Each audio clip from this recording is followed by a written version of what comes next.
Tá conseguindo ouvir, Vinícius? Tá ótimo. Beleza. Miguel. Oi, Márcia. Tô meio preocupado com a minha internet.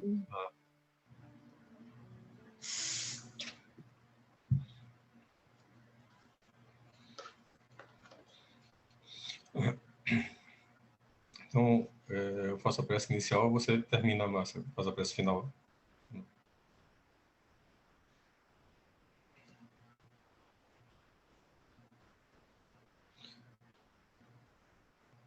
E... Cadê? Eu tava vendo o Vinícius agora há pouco, com tudo mais. Eu tô aqui. Oi. Sim, sábado vai ser presencial, Vinícius? Nosso único aviso é que a partir de sábado as coisas voltam para o presencial. Aos trabalhadores vai ter a eleição logo depois da palestra e as pessoas em geral a palestra vai ser presencial. Eu acho que na próxima terça em diante também, se tudo der certo, né, daqui para frente, então da terça em diante também a gente volta.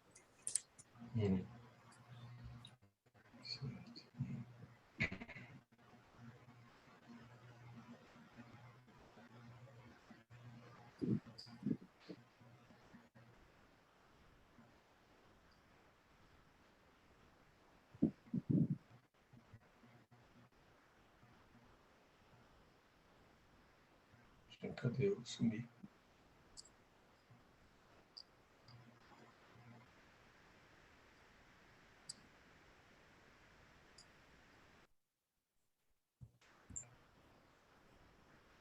Eu não tô vendo mais ninguém. Alguém tá me vendo aí, ouvindo? Não, tá tudo certo aqui. Estamos vendo e ouvindo. Não tô nem vendo, nem ouvindo ninguém. Não, estamos vendo e ouvindo, apenas a minha vai ficar desligada a câmera, porque como eu estou sentada para não ficar movimentando e atrapalhar.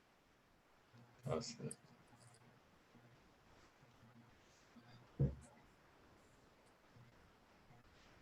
Eu vou fechar alguns microfones aqui só por causa de ruído, mas fiquem à vontade para falar, tá? Eu não vou bloquear nada.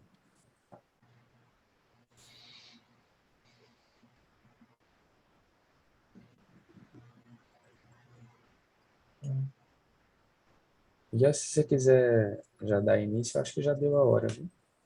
Tá certo. Então, eu vou começar. Bom, então, antes de mais nada, boa noite a todos. Nós vamos iniciar a reunião de estudos do Evangelho da noite de hoje, Evangelho e Livro dos Espíritos da noite de hoje. E, inicialmente, né, após a prece, quem vai falar vai ser Márcia, sobre o Livro dos Espíritos. E, na sequência, eu vou falar sobre o estudo do Evangelho, né, sobre o capítulo 5º. Então, gostaria de pedir a todos agora que procurassem se concentrar, né, fechar os olhos por alguns segundos para a gente a prece inicial. Okay? Bom. Pai,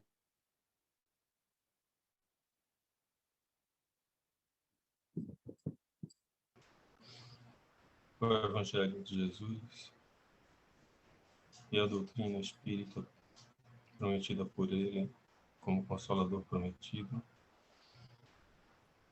para procurarmos ter um pouco mais de compreensão sobre a vida, sobre por que estamos aqui, qual a missão de cada um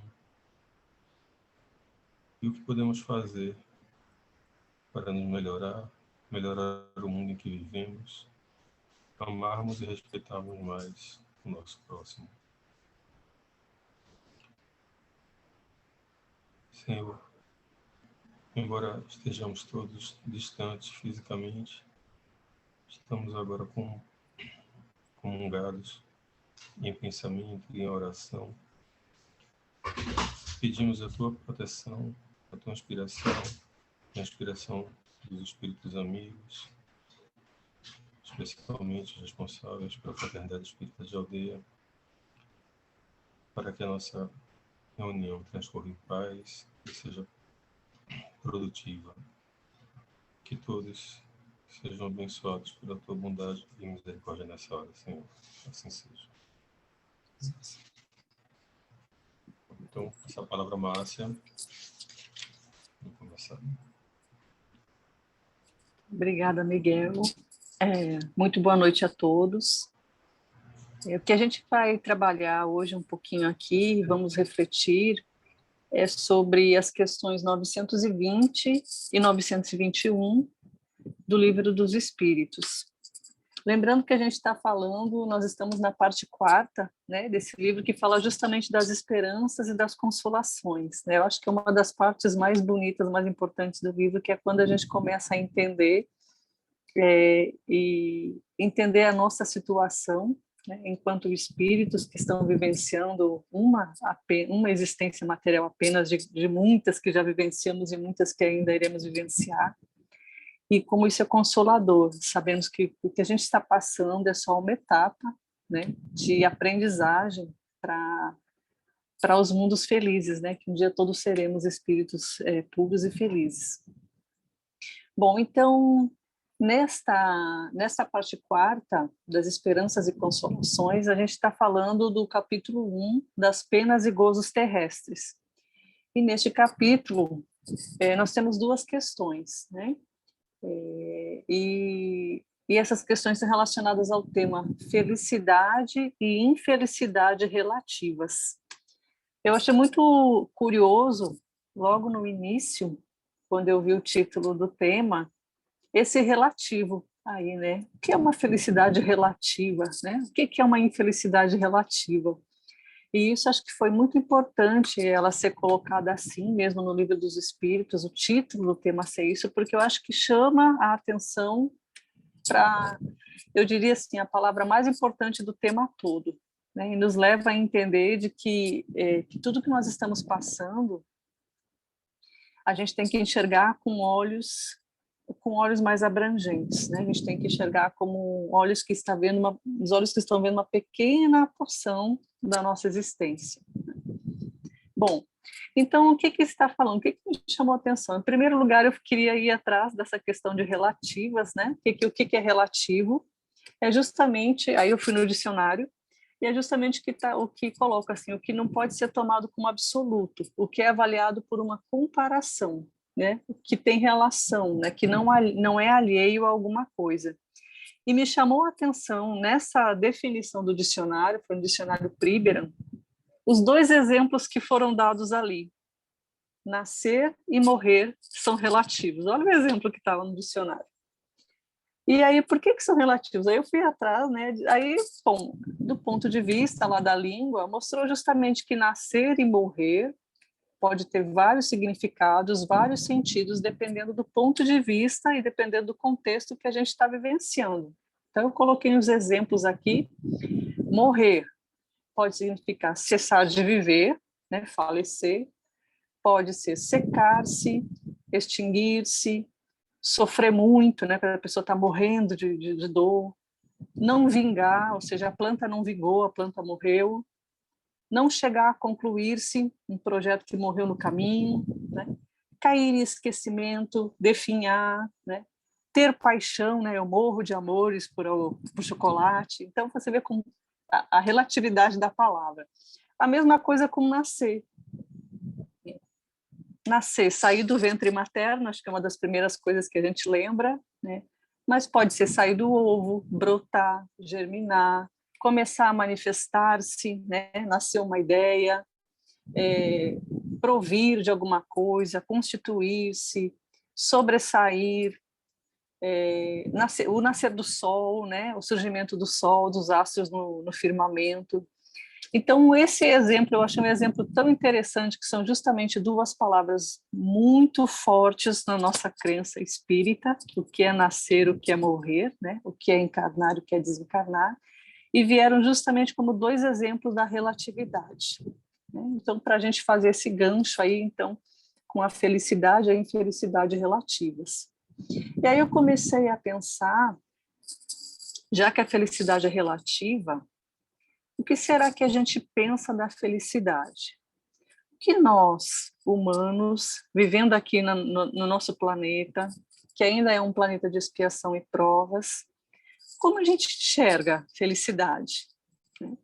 E aí eu comecei a pensar nas músicas, em algumas músicas que a gente está acostumado a ver. Eu coloquei poucos exemplos aqui, né? Porque senão a gente ia lembrar de diversas, mas eu tentei buscar as músicas que a gente talvez já conheça há mais tempo, não para cantar, para ler um trechinho da letra, mas eu acho que lembrando a letra, todo mundo vai ouvir a musiquinha aí na mente. Aí uma que me chamou a atenção, né, uma que eu lembrei, foi de Vinícius de Moraes e Tom Jobim, e tem um trechinho que fala assim: a felicidade é como uma gota de orvalho numa pétala de flor, brilha tranquila, depois de leve oscila e cai como uma lágrima de amor. Felicidade do pobre parece grande ilusão do carnaval. A gente trabalha o ano inteiro por um momento de sonho, para fazer a fantasia de rei ou de pirata ou jardineira, para tudo se acabar na quarta-feira. Tristeza não tem fim, felicidade sim. Então veja que interessante a visão da felicidade como um momento efêmero, como aquelas coisas que trazem uma alegria, um prazer, uma paixão momentânea e depois se extingue, né? Como isso é presente na nossa vida enquanto encarnados num planeta de expiação e provas, né? Eu lembrei de uma outra música que eu achei bacana, porque lembra da nossa ligação com Deus, mas também fala um pouquinho de como a gente ainda vê a felicidade como as nossas coisas próprias, né? Do Zeca Pagodinho, que acho que a maioria conhece também. Aí um trechinho da música diz assim: só posso levantar as mãos para o céu, agradecer e ser fiel ao destino que Deus me deu. Se não tenho tudo o que preciso, com o que eu tenho vivo, de mansinho lá vou eu.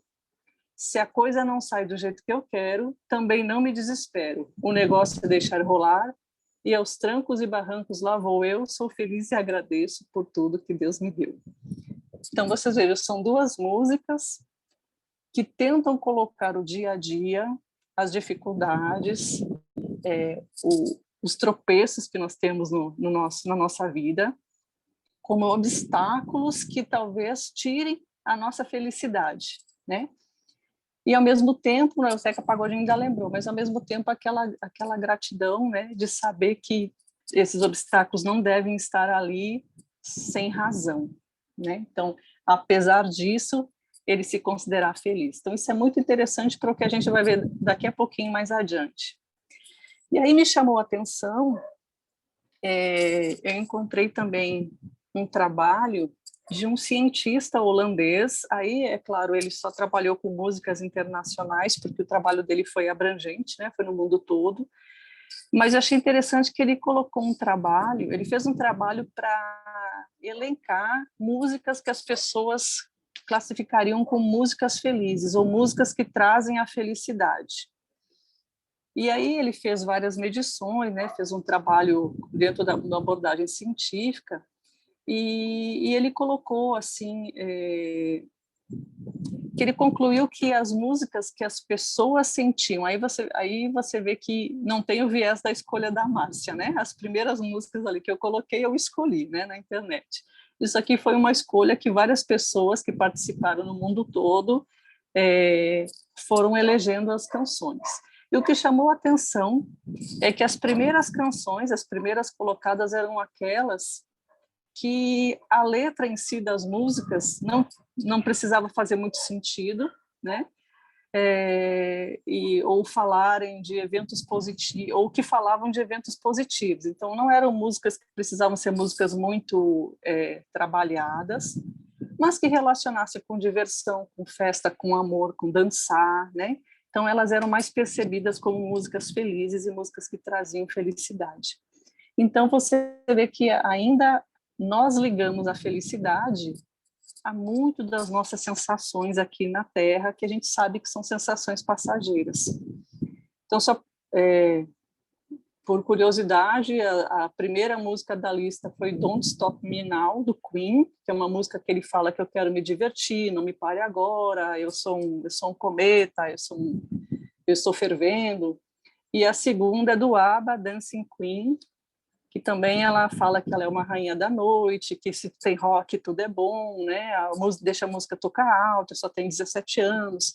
Então vocês vejam que são músicas que ainda são muito relacionadas à nossa vida nesse pequeno intervalo, né, de existência terrestre. Muito centrada nos gozos físicos, nos gozos terrenos, né? E aí a gente começa a ver, então, que a nossa noção de felicidade ela ainda está muito restrita, né? E ela vem de encontro um pouquinho com a primeira pergunta aqui, que é o tema que a gente vai falar hoje, que diz o seguinte: pode o homem gozar de completa felicidade na Terra? Olha a pergunta dele, completa felicidade na Terra. Aí os espíritos são categóricos, a resposta é não, ponto final, não, ponto. Aí diz assim, pois a vida lhe foi dada como prova ou expiação. Não era nem ponto, era uma vírgula, viu, minha gente? Eu que botei o ponto, né? Mas não, pois a vida lhe foi dada como prova ou expiação. Então, é da natureza do nosso planeta, né? Um planeta de provas e expiação. A gente não pode imaginar um local de completa felicidade. Dele, porém, depende a suavização dos seus males e o ser tão feliz quanto possível na Terra. Então, dele e do homem, tá? Então, do homem depende a suavização dos seus males e ser tão feliz quanto possível na Terra. Aí, o que me chamou a atenção nessa resposta, que é o que a gente vai destacar um pouquinho mais na frente, a gente vai trabalhar junto nessa reflexão, o que é ser tão feliz quanto possível? O que é o quanto possível para a gente, né? Bom, e aí tem uma relação com um item do Evangelho, no capítulo 5, onde ele, bem-aventurados os aflitos, e ele coloca justamente que a felicidade não é deste mundo, né? E neste item é uma mensagem, na verdade, que está assinada, eu acredito que por vários espíritos, né? François, Nicolas, Madeleine, Cardeal Morlot, de Paris, 1863. E nessa mensagem coloca algumas coisas. Eu não vou ler a mensagem toda, mas eu queria destacar umas ideias que eu anotei aqui. Primeiro, esse trecho diz assim, que a maioria dos homens tem a mania de dizer que a felicidade não é feita para mim, que a minha vida é uma desgraça, eu não posso ser feliz, né? E aí ele coloca que, com efeito, nem a riqueza, nem poder, nem mesmo a florida juventude são condições essenciais à felicidade. Digo mais, nem mesmo reunidas essas três condições tão desejadas, porquanto incessantemente se ouvem no seio das classes mais privilegiadas pessoas de todas as idades se queixarem amargamente da situação em que se encontram. Então, isso era para ser tão claro já para a gente, né? Que nem riqueza, nem poder, nem juventude traz a felicidade completa, né? E aí, no segundo parágrafo, ele é bem interessante. Ele coloca assim, diante de tal fato, é inconcebível que as classes laboriosas e militantes invejem com tanta ânsia a posição dos que parecem favorecidas da fortuna. Neste mundo, por mais que faça, cada um tem a sua parte de labor e de miséria, sua cota de sofrimentos e de decepções, donde facilmente se chega à conclusão de que a Terra é lugar de provas e expiações. Então, está deixando bem claro nesta mensagem, né, que o que nós temos que fazer é ver com olhos de relatividade o que é a nossa felicidade aqui no nosso planeta, né? Então, ele coloca assim, que numa tese geral, poderia-se afirmar que a felicidade é uma utopia, cuja conquista as gerações se lançam sucessivamente sem jamais lograrem alcançá-la. Se o homem ajuizado é uma raridade neste mundo, o homem absolutamente feliz jamais foi encontrado. Então, a mensagem está deixando bem claro, né? Bom, e seguindo com os parágrafos, essa mensagem ainda coloca assim, que a felicidade completa no globo é uma excepcionalidade, né? Se acontecesse, seria uma excepcionalidade, porque ela é efêmera, né? Ela é uma utopia. E, no entanto, mais adiante ainda lembra que, diferente do nosso planeta, há outros planetas, há mundos superiores dentro da criação, né? Onde a plenitude dos gozos humanos existem.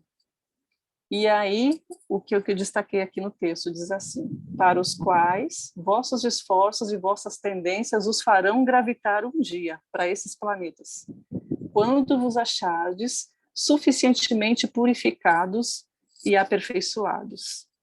Então, é para a gente ter a ideia que a felicidade, como dentro da nossa visão ingênua é concebida, aquela felicidade plena e que duraria toda a existência, ela é impossível de ser alcançada no nosso planeta, né?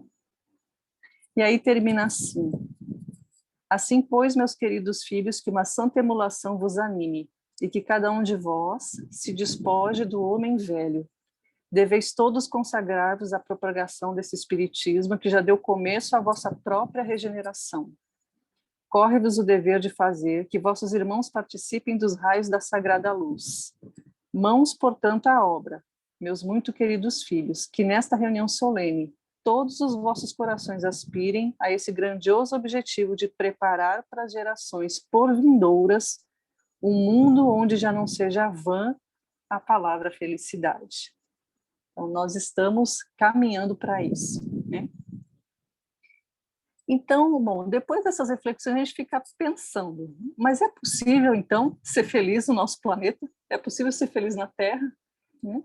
Acima de tudo, vai depender de cada um de nós, né? Não vai ser só em relação a nós mesmos, lá como na música do Zeca Pagodinho, né? Ele agradece pelo que ele tem e ele é feliz, mas acima de tudo, é o que nós vamos fazer pelos outros. É isso que vai definir os momentos de felicidade que nós vamos viver no nosso planeta.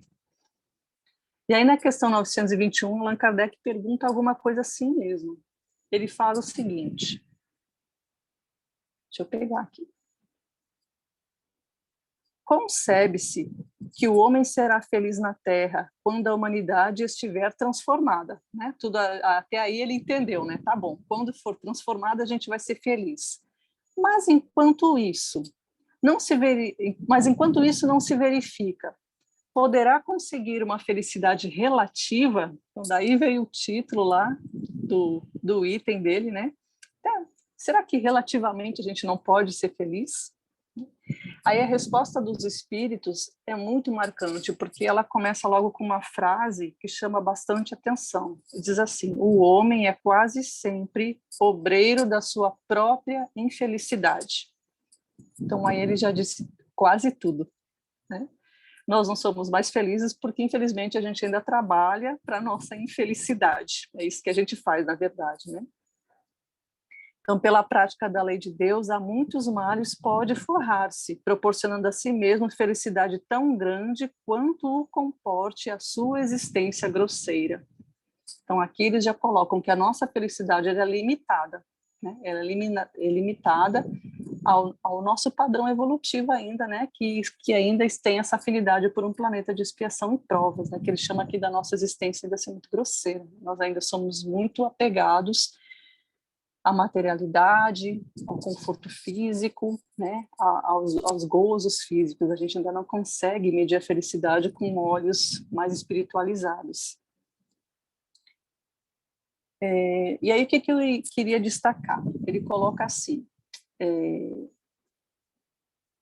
que a gente deveria ver a nossa existência como se nós estivéssemos passando uma parada momentânea numa hospedaria de má qualidade. Que a gente vê que não está muito boa, né? A viagem, aquele local não está muito adequado, mas a gente consegue antever o que vem pela frente, a gente sabe que ali é só uma hospedaria passageira, a gente consegue ver o resto da viagem, e estando preparado, né, tendo feito as preparações adequadas para a viagem, a gente vai ver que aquilo ali não vai afetar o nosso destino final. Então, ele faz essa comparação, lembrando que nós estamos de passagem, né, que a gente precisa ver isso com esses olhos, a nossa existência aqui. E aí ele coloca assim, que na vida nós sofremos nós sofremos como as consequências das nossas próprias infrações e excessos. E chamamos isso de desgraça. né? Então, falando que nós estamos temos várias desgraças, que a nossa vida, né? Somos desgraçados. Mas a desgraça, aí é que está a graça, né? O trocadilho infame, né? Mas a desgraça é relativa. Assim, a infelicidade é relativa, assim como a felicidade é relativa, né? E aí, né, num tópico do Evangelho segundo o Espiritismo, ainda naquele item, Bem-aventurados os aflitos, existe uma mensagem muito bacana que fala da desgraça real, né? E nessa desgraça real, ele coloca assim, eu não vou ler o trecho todo, né? É o tópico 24, para depois quem tiver interesse em ler todinho, mas eu destaquei alguns pontos. Ele coloca assim, a verdadeira desgraça, porém, está nas consequências de um fato, mais do que no próprio fato. Dizei-me se um acontecimento considerado ditoso na ocasião, mas que acarreta consequências funestas, não é realmente mais desgraçado do que outro que a princípio causa viva contrariedade e acaba produzindo bem. Então, a gente tem que começar a enxergar a felicidade não como aqueles obstáculos que nós estamos vivendo e achando que é uma desgraça, mas enxergar aquilo como um momento que vai nos trazer felicidade. Enxergar aquilo como um momento de felicidade relativa, porque está nos trabalhando, está nos modificando, né, para sermos pessoas mais evoluídas. Então, ele deixa bem claro na mensagem, mais adiante, tem outro trecho onde fala assim, para julgarmos qualquer coisa, precisamos ver-lhes as consequências. As consequências é que vão dizer o que vem dali. Vou revelar-vos a infelicidade, e aí eu acho, olha que interessante, vou revelar-vos a infelicidade sob uma nova forma, sob a forma bela e florida que acolheis e desejais com todas as veras de vossas almas iludidas. Então, ó, o que ele está dizendo? Vou lhe mostrar um outro jeito de ver a infelicidade. Aí ele continua. A infelicidade é a alegria, é o prazer, é o tumulto, é a vã agitação, é a satisfação louca da vaidade, que fazem calar a consciência, que comprimem a ação do pensamento, que atordoam o homem com relação ao seu futuro. Então, nós que estaríamos acostumados a achar que é um momento feliz, né, os momentos de alegria, de vivacidade, né, de festas, né, de ser rainha da noite, como mencionei na música aí. Então, ele está dizendo, vou lhe mostrar isso como infelicidade, para a gente ter uma ideia dessa relatividade. E aí eu me pergunto assim, então como é que a gente vai alcançar a felicidade, né? Como a gente vai enxergar a felicidade deste ponto relativo? Sabendo, então, de agora em diante, que a felicidade ela é medida pelas consequências dos nossos atos, principalmente pelo que a gente faz para os outros. E aí eu queria terminar a fala com a leitura de um trechinho de um capítulo de um livro chamado Jesus no Lar, e esse capítulo ele é justamente intitulado A Receita da Felicidade. E o que ele coloca? É uma reunião que está acontecendo na casa de Pedro, com Jesus, com seus discípulos, onde eles falavam sobre a Boa Nova. E nesta reunião, Tadeu, que estava bem inflamado, né, falando sobre as perseguições, né, sobre a revolta, né, falando da discórdia, do sofrimento que as pessoas passavam, né, da população em geral. E Jesus, escutando aquilo tudo, Jesus pergunta para ele, Tadeu, como você interpreta a felicidade? Aí Tadeu diz assim, Senhor, a felicidade é a paz de todos. E o Cristo pondera, sim, Tadeu, isto eu não desconheço. Entretanto, estimaria saber como se sentiria você realmente feliz. E aí Tadeu faz uma fala, que é a fala que eu vou encerrar aqui a nossa conversa, que é a receita da felicidade, né? Então ele fala assim, mestre, suponho que atingiria suprema tranquilidade se pudesse alcançar a compreensão dos outros. Então, compreensão dos outros. Ele imaginando como ele seria feliz. Desejo para esse fim que o próximo não me despreze as intenções nobres e puras. Sei que erro muitas vezes porque sou humano, Entretanto, ficaria contente se aqueles que convivem comigo me reconhecessem o sincero propósito de acertar.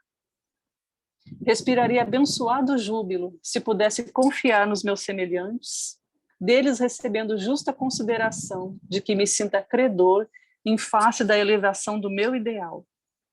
Suspiro pelo respeito de todos para que eu possa trabalhar sem impedimentos. Regozijar-me-ia se a maledicência me esquecesse.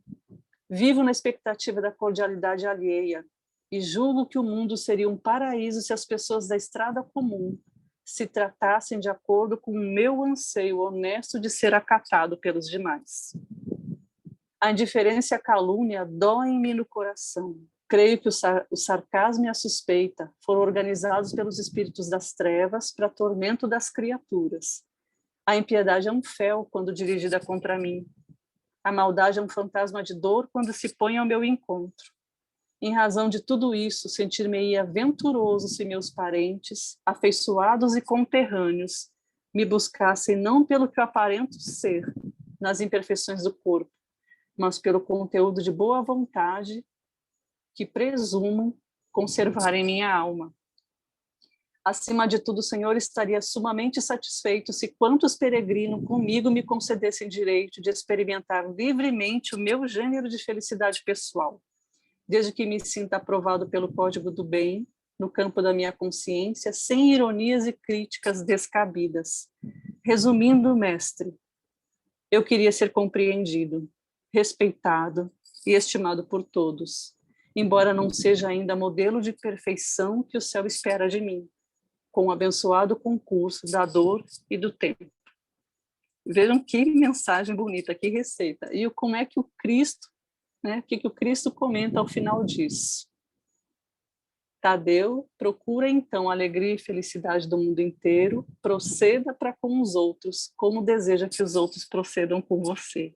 Então, tudo isso que o Tadeu disse que gostaria que fizessem para ele, né, que seria nós aqui, né, nós, enquanto Tadeu, nos colocando no lugar do Tadeu, que a gente proceda assim com os nossos irmãos.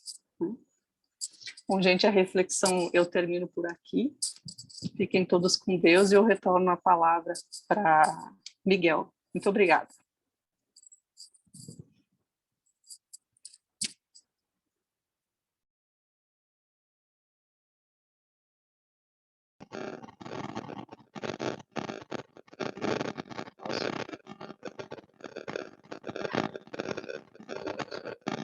Explanação.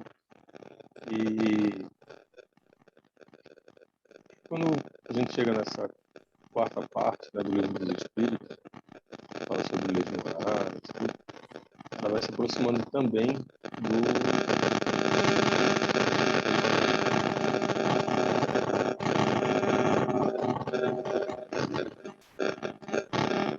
Miguel, parece que está tendo uma interferência no microfone. Tá conseguindo ouvir agora?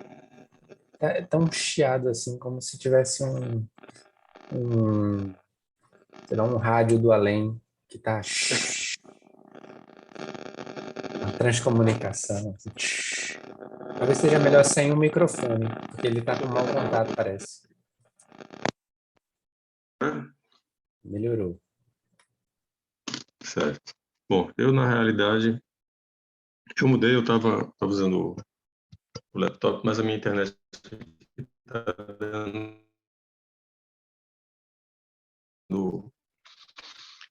o celular, para ter menos risco. Cabeça assim. Márcia, está ouvindo? Bom, então tem muito a ver com o tema, né, do Evangelho dessa noite. Inclusive, esse tema que a gente está vendo hoje, ele está dando continuidade, né, ao capítulo 5º do Evangelho segundo o Espiritismo, Bem-aventurados os aflitos, e que Márcia chegou até a citar aí alguma coisa. Eu digo, opa, Márcia já vai emendar, eu não vou precisar nem falar, que ela já vai tá tudo. Mas, na realidade, o tema que a gente tem para falar é a respeito dos itens 14, 15, 16 e 17, desse capítulo 5º, que é bem específico. Trata do suicídio e loucura. Esse capítulo 5º, a gente já começou, acho que há um mês mais ou menos, e o título é Bem-aventurados os aflitos. E para a gente compreender, né, por que os aflitos seriam bem-aventurados, não está colocado dessa forma, tá, pessoal, no Sermão do Monte, né? No Sermão do Monte, Jesus não fala bem-aventurados os aflitos, ele fala bem-aventurados os que choram, né? Bem-aventurados os que são pobres, né? Os que querem justiça, né? Mas ele não usa a palavra aflitos, ele não fala dessa forma. Mas Kardec deu meio que uma sintetizada, né, na ideia, e para a gente compreender bem por que os aflitos seriam bem-aventurados, nesse capítulo 5º do Evangelho segundo o Espiritismo, a gente já estudou, né, já leu aí os primeiros itens, que falava da justiça das aflições, né, pelas quais passamos, as causas, né, dessas aflições, tanto as causas atuais, né, da nossa atual existência, como causas anteriores, a importância do esquecimento do passado para a gente poder seguir em frente, né, sem estar um sentimento de culpa tão esmagador, né? E no item 13, Kardec fala também de motivos de resignação, né? Como esses motivos de resignação, se a gente encarar a vida não como sendo apenas esse momento em que nós estamos aqui, né? Não apenas essa encarnação em que nós nos encontramos, mas encarando do prisma espiritual, a encarnação ela seria como um ponto no infinito, né? Márcia, quando começou a fazer a explanação dela hoje, ela estava falando, ela mencionou rapidamente assim de que esta é uma encarnação entre tantas, né, que a gente tem e que a gente ainda vai ter, a vida é eterna. Mas essa visão que a maioria das pessoas, né, ainda tem de que a vida se encerra aqui ou é só isso, né? Ela vai também levando a uma certa angústia ou então a uma busca por uma felicidade desenfreada, né? Como você estava falando agora há pouco. Então é a pessoa que acha que vai ser feliz se beber demais, se comer demais, se rir demais, se dançar demais, né? Se procurar tirar o máximo proveito e prazer da vida. Mas aí Kardec ele chama a atenção que, na realidade, quando a gente olha as coisas do ponto de vista espiritual, vendo que aqui é um momento, mas que a nossa vida é muito mais do que isso daí, Kardec diz, daí ele tira uma calma e uma resignação tão úteis à saúde do corpo quanto à da alma, né? Porque realmente você começa a ver de outra forma a vida, né? E aí ele inicia o tema propriamente que a gente vai tratar hoje, né? A partir do item 14 desse capítulo 5º, que o tema é o suicídio e a loucura. E aí ele volta, ele já tinha falado, né? Eu acredito que quem falou na semana passada deve ter mencionado essa questão da calma e da resignação, ele volta a falar que essa calma e resignação dão uma serenidade que seria o melhor preservativo contra a loucura e o suicídio. Bom, antes da gente prosseguir, teria algumas observações que eu acho que seriam importantes para a gente ter uma compreensão melhor do tema, ou pelo menos uma compreensão coesa, né, entre nós. Primeiro, o tema é o suicídio e a loucura, a questão da loucura, né? O termo loucura, ele é um termo que, com o tempo, ele ganhou uma conotação pejorativa, né? E, atualmente, ele quase não é usado, né, para se referir a doenças mentais. Normalmente, a gente fala que a pessoa tem transtornos mentais, né, transtornos psíquicos, coisas desse jeito, desse tipo. E não se fala muito em loucura, né? Quando loucura ela acabou ganhando um peso aí, né, na questão digamos, da vida que a língua tem, né? Mas, de todo jeito, é como consta no Evangelho segundo o Espiritismo, é uma palavra que existe e que também tem o seu sentido próprio, Então, a gente vai ver que ele tem diversos conceitos, né? Então, aqui a gente vai utilizar o conceito mais simples e corriqueiro para esse termo loucura, como sendo um distúrbio mental, né, que leva o indivíduo a perder temporário ou permanentemente o uso da razão, né, a capacidade de raciocinar e de se autogerir. Nós acreditamos que é mais ou menos nesse mesmo sentido que Kardec usou quando escreveu no Evangelho segundo o Espiritismo, falando de loucura. E isso porque, início do século XIX, final do século XVIII, Kardec se dedicou a estudar a psiquiatria, e o nome dele é Philippe Pinel. Ele é considerado o pai da psiquiatria moderna. Inclusive, tem alguns hospitais que têm um nome, né? Acho que não me lembro agora se é no Rio de Janeiro, acho que no Rio de Janeiro, é São Paulo, e tem um hospital que é o Hospital Pinel. E, inclusive, Pinel virou sinônimo de doido, né? Às vezes de louco, né? A pessoa diz assim, aquele cara ali é Pinel, né? Para dizer que por conta desse médico. Então, as ideias dele influenciaram muito ainda no século XIX, na época de Kardec, e ele entendia que a loucura ele podia ter três causas, né? Causas físicas, né? Fisiológicas mesmo, causas hereditárias, né? Numa linguagem mais moderna a gente diria genéticas, né? Uma herança genética, e causas morais. Ele chamava de morais para se referir, na realidade, a paixões intensas, né? Excessos, maus hábitos. E Kardec, ele nesse tema, ele está se referindo muito mais à loucura que é oriunda dessa terceira causa, certo? Tem um trecho aqui do Evangelho em que Kardec diz claramente, né, que muitas vezes a loucura ela é decorrente das vicissitudes que o homem não tem coragem de suportar. Quer dizer, ele está se referindo justamente a essa questão moral, né, essas paixões intensas, né, que levam à loucura.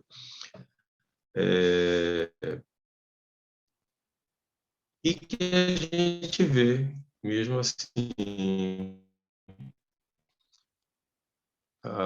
podem ocorrer. Eu me recordo de um colega de trabalho, há muitos anos, eu trabalhava no interior, no sertão, de Salgueiro, e era uma lotação que era considerada difícil, né, para a maioria. E algumas pessoas alguns colegas iam para lá e não se adaptavam, não conseguiam se adaptar ao trabalho, e ficavam querendo ir para Recife ou ir para Fortaleza, para alguma capital.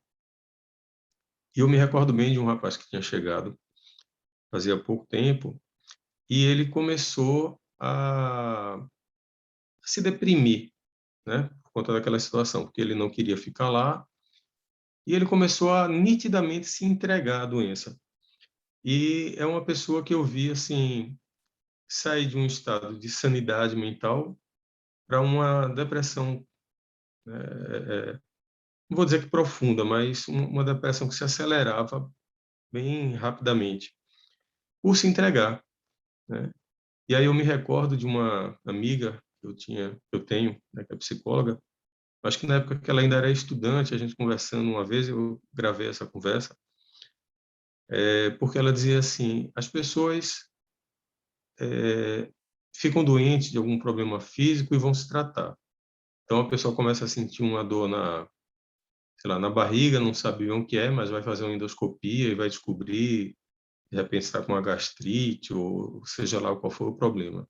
As pessoas entendem que tem, né, que podem ter um problema de saúde física, mas as pessoas nunca querem aceitar que podem adoecer da mente, né? E na realidade a gente acaba vendo isso na prática, né? As pessoas têm dificuldade de aceitar, de reconhecer ou de buscar tratamento.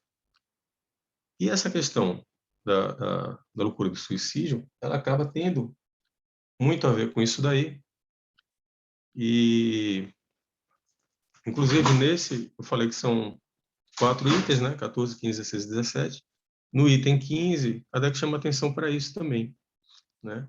ele fala que, no item anterior, no 14, como eu disse, que são os problemas, né? A pessoa se deixa abater pelas vicissitudes da vida, né? E ele começa o item 15 já dizendo assim: ocorre o mesmo com o suicídio, né? Ou seja, as pessoas se deixam abater pelos problemas e vão, e diz ainda, excetuados os que se dão em estado de embriaguez e de loucura, aos quais se pode chamar de inconscientes, é incontestável que tem ele sempre por uma causa um descontentamento, né? E aí ele fala que o crer na vida futura dá ao homem força para enfrentar as adversidades. Pessoal, a gente só queria fazer um parênteses aqui para dizer que a gente está estudando um trecho específico do Evangelho segundo o Espiritismo, tá? Está dentro desse capítulo de Bem-aventurados os aflitos. E é sob essa perspectiva que a gente está abordando o tema. Não é um estudo aprofundado sobre suicídio, tá? Suicídio é um assunto muito complexo, né, para a gente tratar.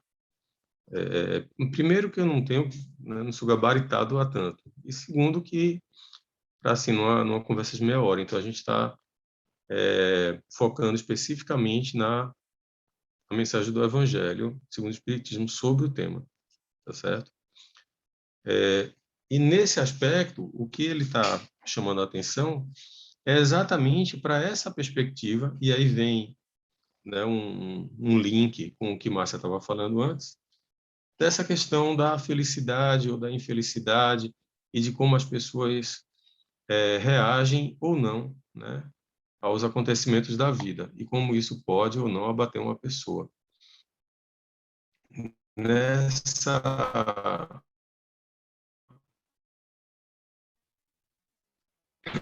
quando eu citei aqui Kardec, quando ele diz assim que excetuados os que se dão em estadia em que ele tem sempre causado uma informação parecida na obra No Mundo Maior de André Luiz, né?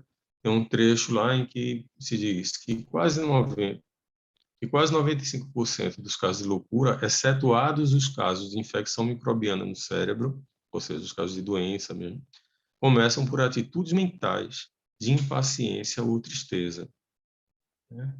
Então, um outro assunto também complexo, mais profundo, né, que também a gente também não está habilitado a falar,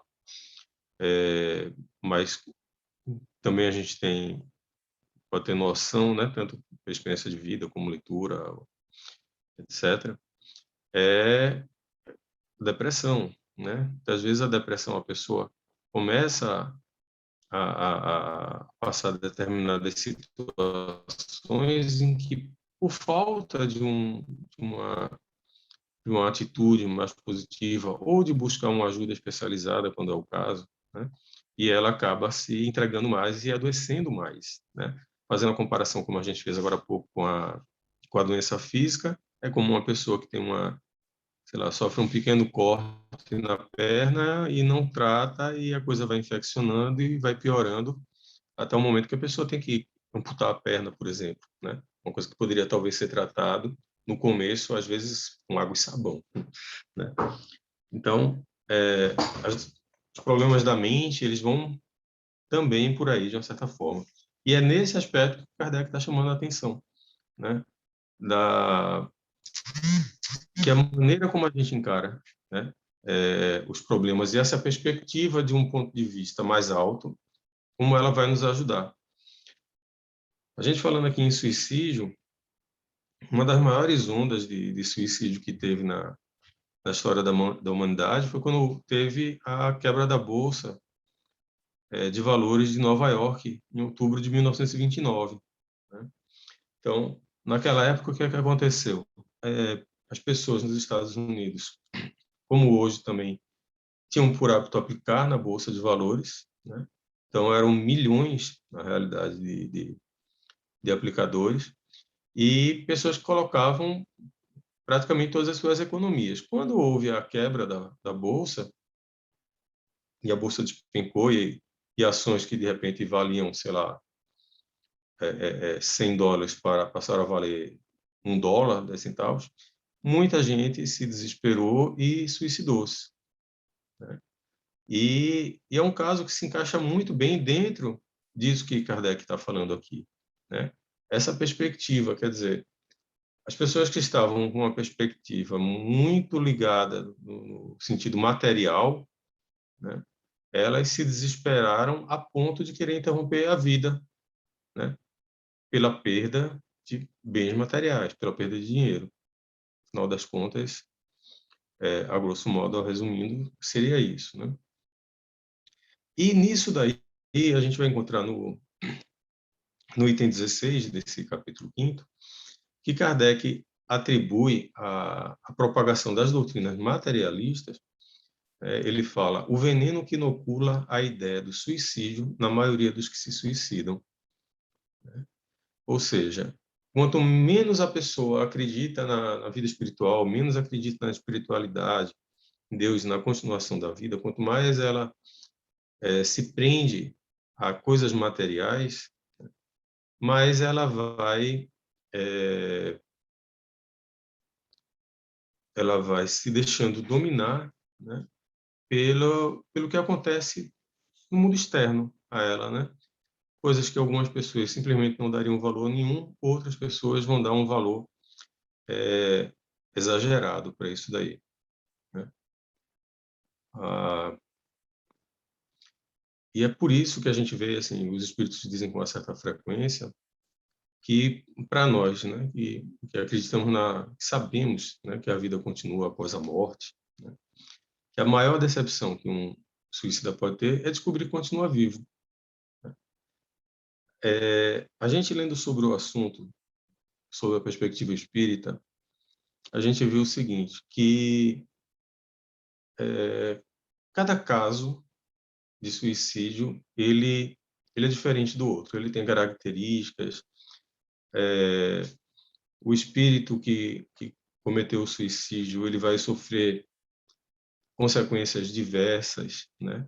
Alguns vão sofrer por mais tempo, outros por menos tempo, alguns vão precisar reencarnar algumas vezes, né? Como se fosse para purgar, né, o que fizeram, e outros não. Mas uma consequência que todos, né, aí são todos sem exceção, têm, é justamente a dessa decepção, né, de achar que iriam acabar com tudo, né, como dizem, né, acabar com a vida, e descobrem que não, que continuam vivos, né, e preocupados ou incomodados ainda com o mesmo ou os mesmos problemas que levaram ao ato de suicídio, né? Então, essa decepção de perceber que esse ato de rebeldia que eles tiveram foi inútil, né? Só trouxe para eles sofrimento, dor, para eles e para as pessoas que os amam, né? Familiares, amigos. Então, uma outra frase que nós destacamos aqui desse estudo, outra frase de Kardec, que é assim: o maior antídoto contra o suicídio e a loucura é o conhecimento da doutrina espírita. Então, até por isso mesmo, é você ter essa convicção, né, de que, como a vida continua, é completamente inútil a pessoa tentar suicidar. É lógico que são vários fatores, como a gente já falou, é um problema complexo, e eu acredito que, em alguns momentos, ou algumas pessoas, elas sofrem, sei lá, uma espécie de apagão de raciocínio, né, e acabam cometendo, e a gente vai encontrar também alguns casos de suicídios dentro do movimento espírita. Mas a verdade é que quanto mais a pessoa conhece, né, se ela não chega a esse ponto de perder a razão, né, de realmente enlouquecer, né, de uma maneira consciente, ela não vai praticar suicídio, né, porque ela sabe que não vai adiantar para nada. Uma outra grande vantagem que tem no caso da doutrina espírita, né, que Kardec destaca também, é que o espiritismo ele nos apresenta os próprios suicidas a nos informar a situação desgraçada em que eles se encontram, né? E a provar que ninguém viola a lei de Deus impunemente, né? Que proíbe essa lei, que proíbe o homem de encurtar sua vida. E aí, pessoal,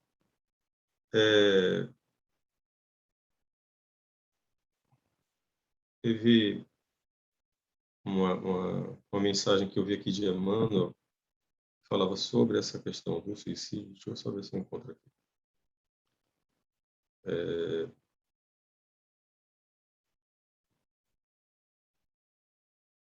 E que, falando nessa questão de prevenção do suicídio,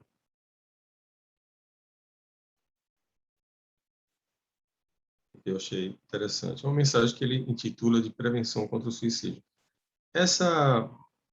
Esse tema, suicídio, né, é um tema que há algum tempo eu venho pensando em tentar falar sobre ele, sobre o suicídio especificamente. Como eu falei, essa noite a gente está tratando especificamente desse tema dentro do Evangelho segundo o Espiritismo. Mas desse tema suicídio, eu venho pensando em falar, como eu disse, ele é muito complexo e, na realidade, tem algumas não, tem várias mensagens, né, dentro da doutrina nos chamando a atenção para isso, né? Então, a gente vai encontrar lá em Obras Póstumas, por exemplo, uma mensagem de 1866, né, em que o Espírito chama a atenção de que nessa época de transição, né, entre os mundos, a gente não vai ter grandes cataclismos, ele disse. Você não vai ter terremotos, maremotos, vulcões, você não vai ter essas coisas. Mas você vai ter, uma das coisas que vai caracterizar a época é justamente a alta incidência de loucura e suicídio. E o Espírito diz na mensagem que, inclusive entre crianças, né? Como é uma coisa que a gente tem visto também, né, com uma frequência muito grande, eu acho que é um assunto que merece ser mais tratado com mais regularidade dentro das casas espíritas, né? Mas aí, quando eu estava estudando para hoje, então eu encontrei e eu vi que, por exemplo, o próprio Emmanuel, ele tem mais de uma mensagem sobre o tema. Ele tem uma mensagem intitulada Suicídio, né, que é o item 48 do livro Religião dos Espíritos, né, que ele fala, vale a pena a leitura, mas está muito embasado dentro desse que a gente vinha falando aqui, que tem no Evangelho, aqui no Espiritismo. E ele tem uma mensagem, eu vou pedir licença para vocês para ler, nem que seja resumidamente, chamada Prevenção contra o Suicídio, em que ele diz assim: quando a ideia de suicídio, porventura, te assome a cabeça, reflete, antes de tudo, na infinita bondade de Deus que te instalou na residência planetária, solidamente estruturada, a fim de sustentar-te a segurança do espaço cósmico. Em seguida, ora, pedindo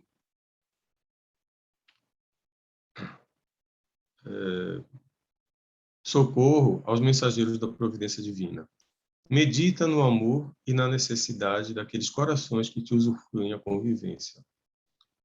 Ainda que não lhes conheças de todo o afeto que te consagram, e embora a impossibilidade em que te reconheces para medir quanto vales para cada um deles, é razoável ponderares quantas lesões de ordem mental lhes causarias com a violência praticada contra ti mesmo. E aqui eu faço um parênteses para lembrar de Valdo Franco falando sobre o assunto e contando da irmã dele que se suicidou, e Divaldo dizendo que depois daquilo a mãe dele nunca mais sorriu, né, do golpe de dor, né, que tinha sido para a mãe. Bom, voltando. Se a ideia perniciosa continua a torturar-te, mesmo que te sintas doente, refugia-te no trabalho possível, em que te mostres útil aos que te cercam. Visita um hospital onde consigas avaliar as vantagens de que dispõe em confronto com um grande número de companheiros portadores de moléstias irreversíveis. Vai pessoalmente ao encontro de algum instituto beneficente a que se recolhem irmãos necessitados de apoio total, para os quais alguns momentos de diálogo amigo se transformam em preciosa medicação. Lembra-te de alguém que saibas em penúria e busca avistar-te com esse alguém, procurando aliviar-lhe a carga de aflição.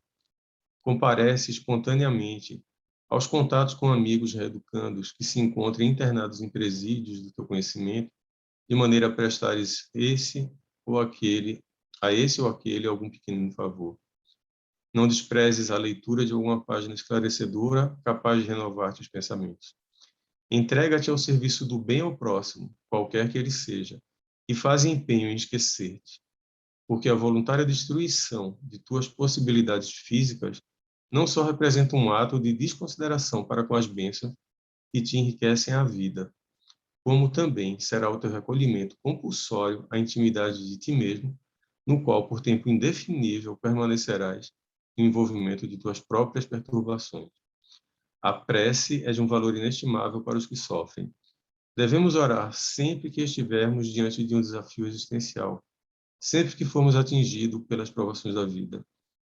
Nesse sentido, o espírito suicida ou alguém que queira fugir da vida, independentemente das causas geradoras do seu sofrimento, deve buscar conforto espiritual na prece.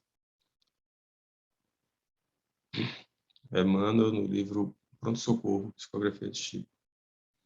Bom, pessoal, então basicamente essas as palavras que a gente queria trazer, né? E para reflexão, todos procurarem ler sobre o assunto, né? Lembrando que as noites de terça são para estudo do Evangelho e do Livro dos Espíritos, que, independente do que os palestrantes falam, depois vale a pena cada um procurar fazer sua própria leitura. Okay? Então, eu vou passar a palavra para a Márcia, né? Pedindo para ela finalizar com a prece de encerramento. Ok, obrigada, Miguel. Que nós possamos, então, levar conosco hoje essas mensagens. Acho que foram duas reflexões que se entrelaçaram muito bem, da gente saber enxergar com outros olhos as tristezas e as infelicidades que a gente julga serem infelicidades. Isso vai nos ajudar também a vivenciar ou tirar da cabeça pensamentos de depressão, que levem à depressão ou à tristeza, né? A gente vê com outros olhos a nossa existência.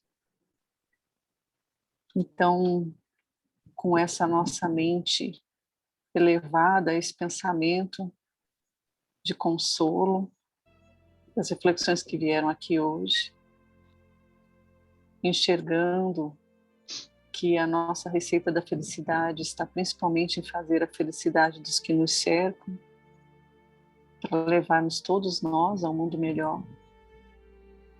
Vamos elevar o nosso pensamento ao Cristo e agradecer por mais esta noite de estudos, de reflexão,